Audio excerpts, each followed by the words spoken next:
আমের হোলি দিয়ে ছোট মাছ রান্না জীবনে প্রথমবার আমি এমন রান্না দেখেছিলাম আমার শ্বশুর বাড়িতে এসে। বাবার বাড়িতেও কখনোই আমের হোলি দিয়ে কোনো কিছু রান্না করে খাইনি, আর আম্মুকে কখনো করতেও দেখিনি। আপনাদের সাথে আজকে আমের হোলি দিয়ে ছোট মাছ কিভাবে রান্না করতে হয় সেটাই শেয়ার করব। আমের হোলি দিয়ে ছোট মাছ রান্নার জন্য প্রথমে আমার শাশুড়ি কড়াইতে পেঁয়াজ মরিচ কুচি নিয়ে নিয়েছে। তারপর পেঁয়াজ মরিচকে একটু চটকে এর মধ্যে আমের হোলিগুলো দিয়ে দিল।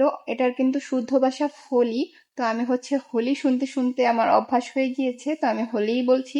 এরপর এর মধ্যে হলুদের গুঁড়া, মরিচের গুঁড়া আর লবণ দিয়ে দিল, সাথে আদা রসুন বাটাও দিয়েছে। তারপর দিয়ে দিল সয়াবিন তেল। আর আজকে কিন্তু আমি কোনো উপকরণেরই পরিমাণটা মেনশন করিনি, কারণ আমি ডিটেইলে সেভাবে ভিডিওটা করিনি। যারা মোটামুটি রান্নাবান্না জানেন তারা কিন্তু বুঝতেই পারবেন।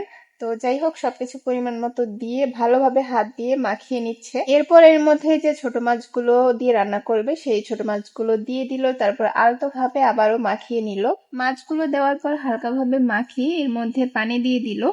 আর এই পানিটা দিয়ে পুরো রান্নাটা হবে, আর যতটুকু ঝোল রাখার রাখবে, এর মধ্যে আর কোনো রকমের পানি বা কিছুই দিবে না। খুবই সহজ একটা রেসিপি, খুবই শর্টকাটে খুবই সহজে রান্নাটা করা যায়। তো এই তো, এরপর আমি চুলায় বসিয়ে দিলাম। প্রথমে চুলার আঁচটা বাড়িয়ে দিতে হবে, তারপর যখন বলক আসবে তখন মাঝারি আঁচে পুরো রান্নাটা করে নিতে হবে।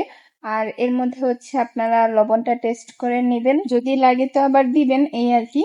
প্রতিদিনের রান্না একটু ভিন্ন স্বাদ আনতে চাইলে কিন্তু এভাবে আমের হোলি দিয়ে ছোট মাছ রান্না করে দেখতে পারেন, খেতে বেশ ভালোই লাগবে। ঝোলটা যখন শুকিয়ে আসবে তো তারপর এর মধ্যে ধনেপাতা দিয়ে নামিয়ে নিব।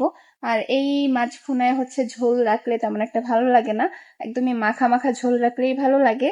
তারপর ঝোলটা মাখা মাখা হয়ে আসলে চুলা থেকে নামিয়ে নিব। আর এই তো রেডি হয়ে গেল আমের হোলি দিয়ে ছোট মাছ ভুনা। কারা কারা এভাবে আমের হোলি দিয়ে বিভিন্ন ধরনের আইটেম রান্না করে খেয়েছেন, আর কি কি রান্না করা যায় কমেন্টে জানাবেন। আর কাদের কাছে আমার মতো এই রান্নাটা একদমই নতুন তারাও কমেন্টে জানাবেন। তো এই ছিল আজকের video. Thanks for watching. Allah Hafiz.